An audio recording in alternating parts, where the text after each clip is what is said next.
So, alrighty. It is I, Manong, Jireh.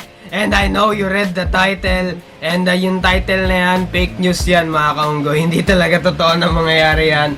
This is just an update video mga kaunggoy. Update nga kasi nga, you know, you heard the news and everything else. And yung nangyayari ngayon sa paligid natin mga kaunggoy. Hindi ko alam kung pwede sabihin. Pero kasi demonetize. So yung mga alak tutorials na napapanood nyo is mga ano yan, pre-recorded. No? What do you mean by pre-recorded, Manong? Ibig sabihin, ayan, let's say ang date ngayon is April 15. And let's say may na-upload na video ngayon April 15. Pero yung video na yon, shoot yun February or January of 2020 mga kaunggoy. So, lahat ng alak tutorials, lahat ng videos namin, pre-recorded lahat yon before mangyari yung quarantine mga kaunggoy. Yung alak tutorials, alam ko napapansin nyo, Manong Jireh, ba't yung alak tutorials hindi na twice a week or thrice a week? Kasi nga, let's play a game while doing this.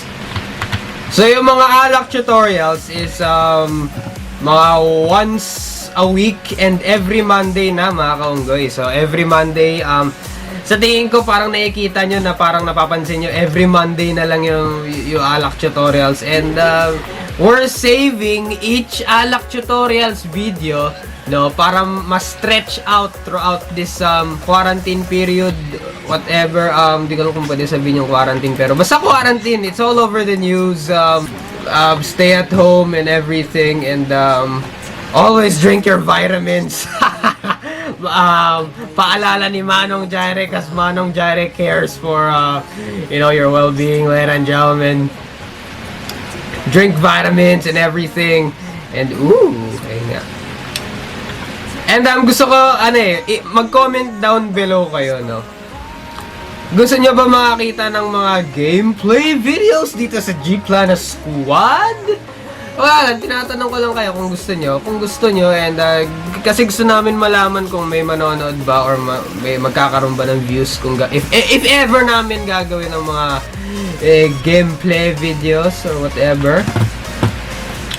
And may gagawin din kaming Q&A, no? Alam ko sinabi din yun ni Rick eh.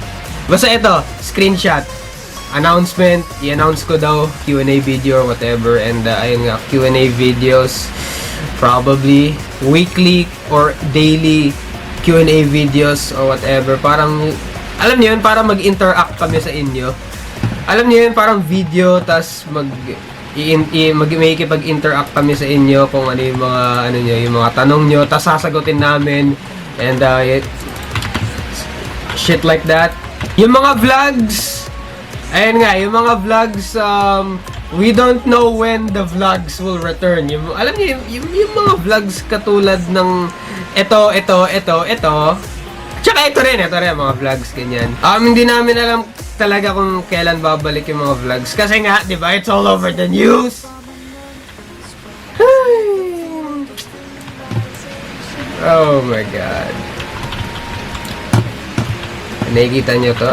This is a taste of the gameplay video. This crisp OBS. OBS nga po pala ang gamit namin sa pag-record ng gameplay videos or whatever. Ayun nga. The vlogs will return. Pero not right now. It's not like, siguro kung yung G-Plana Squad is katulad nung Team Payaman, sana all. Yung Team Payaman, they all live in the same house, sana all. And they have a lot of money, sana all. They get to do daily vlogs, no? Kasi nga they all live in the same house, sana all. And their house is huge. Again, sana all. Oh, and ano nga pala, announcement. Yung gaming channel namin, which is yung abroad channel namin, Hood Gang Network, it might return. Might. Ibig sabihin ng might, baka, or di ko alam kung gusto ko ibalik. Parang, alam mo yung parang gusto ko ibalik na ayaw, na tinatamad ako, yung Hood Gang Network. Kasi nga, you know, I am preoccupied with this G-Plana Squad channel, and dadagdag pa yung Hood Gang Network. No responsibility or whatever. Parang sa totoo lang, parang I enjoy the gameplay. Parang mas na-enjoy ko mag-record ng gameplay videos kaysa yung mga ibang content. That's just my opinion, no? Pero mas na-enjoy ng mga tao yung mga ibang ginagawa namin kaysa yung gameplay. So, wala akong no choice eh. Teka. Watch this. I'ma kill this baboy 360. Putik. Yung mouse. Paano ba yun? Ayun! Ay, no. And that's the bottom line because Manong Jireh said so. Like, comment, share, subscribe. Alam niyo na yun. Mga kaunggoy, we will see each other after at I don't know kung kailan man matatapos yung quarantine.